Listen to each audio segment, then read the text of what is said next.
বিল্লাহি মিনাশ শাইতানির রাজিম বিসমিল্লাহির রহমানির রহিম। বিগত ফ্যাসিস্ট সরকারের রাষ্ট্রবিরোধী কার্যক্রম এবং জুলাই গণহত্যার বিচারের দাবিতে ছাত্র শিবিরের এই গণমিছিলে উপস্থিত ছাত্র জনতা, আপনারা সকলেই জানেন সহস্রাধিক শহীদ, হাজার হাজার আহত বন্ধুত্ব বরণকারী ভাইদের রক্তের বিনিময়ে অর্জিত গণ অভ্যুত্থানকে বিপ্লবে রূপান্তর করার পথে পুনরায় বাধা সৃষ্টি করেছে ফ্যাসিস্ট আওয়ামী লীগ তার দোসররা।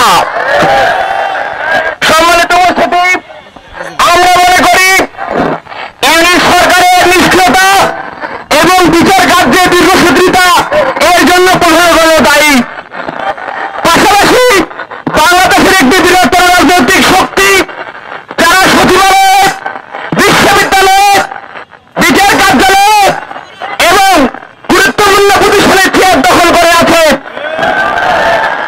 তাদের রাজনৈতিক সদিচ্ছা এবং স্ট্যান্ডের কারণে আওয়ামী ফ্যাসিবাদ পুনরায় দেখা দিয়েছে বাংলাদেশে। আমরা মনে করি তাদের দলীয় স্ট্যান্ড এবং রাজনৈতিক কর্মসূচির মাধ্যমে পুনরায় দেশে জাতীয় ঐক্য নষ্ট হচ্ছে। আমাদের মধ্যে ফাটল সৃষ্টি হয়েছে, ভারতীয় আধিপত্যবাদের আবার দৌরাত্ম্য দেখা দিয়েছে। সংগ্রামী উপস্থিতি, আমরা বলতে চাই যে ভারত আধিপত্যবাদ প্রত্যক্ষ পরোক্ষভাবে জুলাই গণহত্যায় জড়িত ছিল। যে আধিপত্যবাদ শেখ হাসিনাকে এবং তাদের মন্ত্রীদেরকে ভারতে আশ্রয় দিয়েছে, তাদের প্রেসক্রিপশনে কোন দলের চলুক, আমরা সেই চাই না। আমরা মনে করি যারা ভারতকে আশ্রয় দিবে এবং তাদের প্রেসক্রিপশনে চলবে, তাদেরকে তুলে সমাজে দেখতে চাই না। আমরা সরকারকে বলতে চাই খুব দ্রুত সময়ের মধ্যে যারা আহত বন্ধুত্ব রয়েছে তাদের সুচিকিৎসার ব্যবস্থা করতে হবে। আমরা আরো দাবি জানাই সকল রাজনৈতিক মামলা প্রত্যাহার করে আজহার ভাই সহ সকল রাজবন্দীদের মুক্তির ব্যবস্থা করতে হবে। সকল শহীদ আহত বন্ধুত্ব বরণকারী ভাইদেরকে রাষ্ট্রীয় স্বীকৃতি প্রদান করতে হবে। আমরা চাই সরকারের মাধ্যমে জাতীয় ঐক্য গড়ে উঠবে।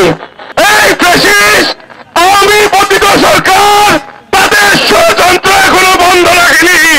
তারা বিভিন্ন জায়গায় আমাদের ভাইদের ওপর হামলা করছে, তারা এখনো মাথা চড়াতে ষড়যন্ত্র করছে।